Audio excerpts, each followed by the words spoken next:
Cannes film festival दुनिया का सबसे ग्लैमरस रेड कार्पेट, जहां बड़े बड़े सितारे सिर्फ कपड़े नहीं अपना ग्लोबल स्टारडम दिखाने आते हैं। लेकिन इस बार आलिया भट्ट की तस्वीरों से ज़्यादा चर्चा एक आवाज़ की हो रही है। एक ऐसी आवाज़ जिसने सोशल मीडिया को अचानक कई साल पीछे पहुंचा दिया। हु इज़ शी, बस यही 3 शब्द, और इंटरनेट ने कहा कर्मा कभी रास्ता नहीं भूलता। वीडियो शुरू करने से पहले आज हम आप सबसे एक सवाल पूछना चाहते हैं। क्या आपको लगता है कि इंसान ज़िंदगी में वही लौटा कर पाता है जो वो कभी दूसरों को महसूस करवाता है? क्योंकि आज सोशल मीडिया पर हज़ारों लोग एक ही नाम याद कर रहे हैं, सुशांत सिंह राजपूत। और मानो या ना मानो, इस कंट्रोवर्सी का सबसे इमोशनल एंगल भी वहीं से शुरू होता है। तो हुआ क्या? कान से आलिया भट्ट की तस्वीरें आई, ब्यूटीफुल थी, एलिगेंट थी, इंडियन मीडिया ने खूब तारीफ की। लेकिन फिर एक वीडियो वायरल हुई जहां लोग दावा करने लगे कि फॉरेन फोटोग्राफर्स आलिया को खास नोटिस नहीं कर रहे। कुछ लोग मजाक उड़ाने लगे, बॉलीवुड में चाहे जितना हाइप हो, बाहर कौन पहचानता है। अब नॉर्मली ये कंट्रोवर्सी यहीं खत्म हो जाती, लेकिन इंटरनेट अभी रुका नहीं था। फिर आई दूसरी वीडियो। इस बार माहौल बिल्कुल अलग था। आलिया वाइट आउटफिट में थी, चारों तरफ कैमरास, पैप्स ऑलमोस्ट उन पर टूटते हुए नजर आ रहे थे। वीडियो देखकर लगा जैसे वहां बस आलिया भट्ट की ही चर्चा हो रही हो। लेकिन तभी पीछे से एक लड़की की आवाज़ आती है, हु इज़ शी, और बस पूरा सोशल मीडिया एक्सप्लोड कर गया। क्योंकि लोगों ने ये सिर्फ 3 शब्द नहीं सुने, लोगों को अचानक याद आ गया कॉफ़ी विद करण, वो इनफेमस एपिसोड जहां बॉलीवुड की चमक दमक के बीच एक आउटसाइडर का मजाक उड़ाना कूल समझा गया था, जहां इनडायरेक्टली इंटेलिजेंस जोक्स होते थे, जहां नाम लेकर या इशारों में एक्ट्रेस को छोटा फील करवाया जाता था। और उन्हीं क्लिप्स के बीच लोगों को याद आया सुशांत सिंह राजपूत, एक ऐसा इंसान जिसे लोग आज भी सिर्फ एक एक्टर नहीं, इमोशन मानते हैं। सोशल मीडिया पर लोग लिखने लगे, जिस इंडस्ट्री ने कभी आउटसाइडर्स को लेस इम्पोर्टेंट फील करवाया, आज उसी इंडस्ट्री के स्टार्स इंटरनेशनल स्टेज पर वैलिडेशन ढूंढ रहे हैं। कुछ लोगों ने लिखा, तब हंसी आ रही थी, आज वही सवाल खुद से सुनना पड़ रहा है, हु इज़ शी। अब देखिए, ये सिर्फ एक ट्रोलिंग नहीं रह गई, ये इमोशनल रिएक्शन बन चुका है।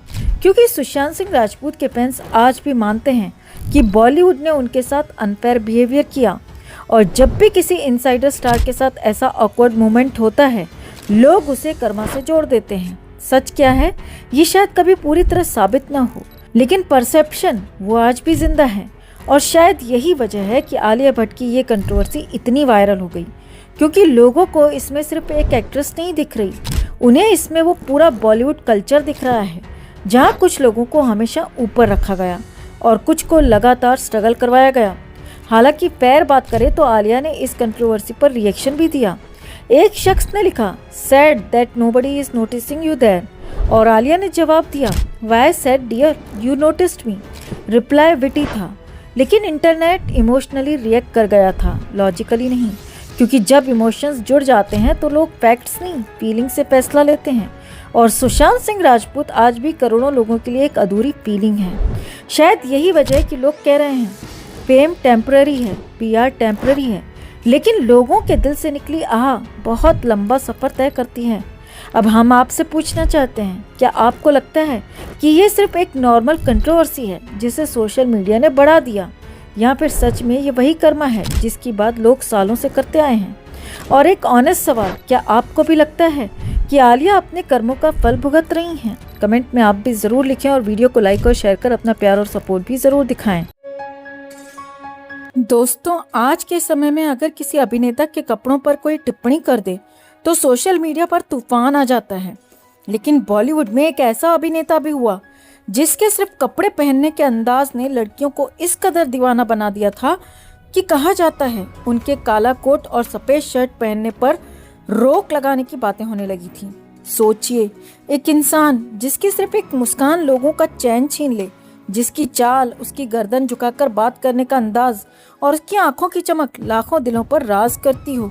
लेकिन दोस्तों, जिस आदमी पर पूरी दुनिया फिदा थी, उसकी अपनी जिंदगी अधूरी मोहब्बतों, तन्हाई और संघर्ष से भरी हुई थी। आज हम बात करेंगे बॉलीवुड के एवरग्रीन हीरो देवानंद की, और यकीन मानिए इस कहानी में वो सब कुछ है जिसे सुनकर आपको लगेगा कि देवानंद सिर्फ अभिनेता नहीं थे, वो अपने आप में एक पूरा दौर थे।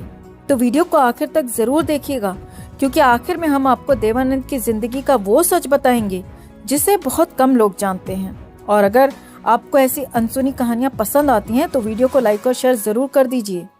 सन 1923 पंजाब के गुरदासपुर में एक बच्चे का जन्म हुआ। नाम रखा गया धर्मदेव किशोरीमल आनंद। किसे पता था कि यही बच्चा आगे चलकर बॉलीवुड का सबसे स्टाइलिश और रोमांटिक सुपरस्टार बनेगा। लेकिन बचपन में देवानंद बिल्कुल अलग थे। वो इतने शर्मीले थे कि लड़कियों को देखते ही रास्ता बदल दिया करते थे। उनके पिता इस आदत से परेशान हो गए और फिर उन्होंने एक ऐसा फैसला लिया जिसने देवानंद की पूरी जिंदगी बदल दी। उन्होंने अपने बेटे का एडमिशन लड़कियों के स्कूल में करवा दिया। जी हाँ, वहीं से धीरे धीरे उनकी झिझक खत्म हुई और फिर वही लड़का जो लड़कियों से नजरें चुराता था आगे चलकर करोड़ों लड़कियों का क्रश बन गया। लेकिन दोस्तों, स्टार बनने का सफर इतना आसान नहीं था। साल 1943 में देवानंद सपनों से भरी आंखों के साथ मुंबई पहुंचे। जेब में बहुत कम पैसे थे, रहने का कोई ठिकाना नहीं था और फिल्म इंडस्ट्री में कोई पहचान भी नहीं। रेलवे स्टेशन के पास एक छोटा सा कमरा, जहां वो 2 और संघर्ष कर रहे लड़कों के साथ रहते थे। दिन गुजरते गए, पैसे खत्म होने लगे और भूख बढ़ने लगी। देवानंद ने अपनी ऑटोबायोग्राफी रोमांसिक विद लाइफ में लिखा था कि एक ऐसा समय आ गया था जब उन्हें समझ आ गया कि सिर्फ सपनों से मुंबई में जिंदा नहीं रहा जा सकता। फिर उन्हें मिलिट्री सेंसर ऑफिस में क्लर्क की नौकरी मिली। काम क्या था? सैनिकों की चिट्ठियां पढ़ना, और इसके बदले उन्हें मिलते थे सिर्फ 165 रुपए महीने। सोचिए दोस्तों, जो आदमी आगे चलकर करोड़ों दिलों की धड़कन बनने वाला था, वो कभी दूसरों के दर्द भरे खत पढ़ा करता था। लेकिन किस्मत धीरे धीरे करवट ले रही थी। उन्हें फिल्मों में छोटे मोटे रोल मिलने लगे और इसी दौरान उनकी मुलाकात हुई गुरुदत्त से। दोनों संघर्ष कर रहे थे, दोनों के पास सपने थे और दोनों ने एक दूसरे से एक वादा किया, अगर मैं पहले सफल हुआ तो तुम्हें मौका जरूर दूंगा। दोस्तों, आगे चलकर यही वादा बॉलीवुड के इतिहास में अमर हो गया। देवानंद को पहली बार फिल्म हम एक है में काम मिला। फिल्म फ्लॉप हो गई, लेकिन देवानंद ने हार नहीं मानी। फिर एक दिन मुंबई की लोकल ट्रेन में उनकी मुलाकात फिल्म निर्देशक शाहिद लतीफ से हुई। उन्होंने देवानंद को बॉम्बे टॉकीज बुलाया। वहीं उनकी मुलाकात हुई अशोक कुमार से और फिर उन्हें फिल्म जिद्दी में हीरो का रोल मिल गया। ये फिल्म सुपरहिट हुई और देवानंद रातों रात स्टार बन गए। लेकिन दोस्तों, असली फिल्मी कहानी अब शुरू होती है। देवानंद ने अपना खुद का प्रोडक्शन हाउस शुरू किया, नवकेतन। पहली फिल्म बनाई अफसर। हीरो थे देवानंद और हीरोइन थी उस दौर की सबसे बड़ी स्टार सुरैया। लेकिन फिल्म फ्लॉप हो गई। कोई दूसरा होता तो टूट जाता, लेकिन देवानंद नहीं।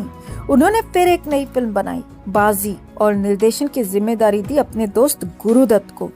दोस्तों, यहीं से इतिहास बदल गया। फिल्म सुपरहिट हुई, देवानंद स्टार बन गए और गुरुदत्त को भी नई पहचान मिल गई।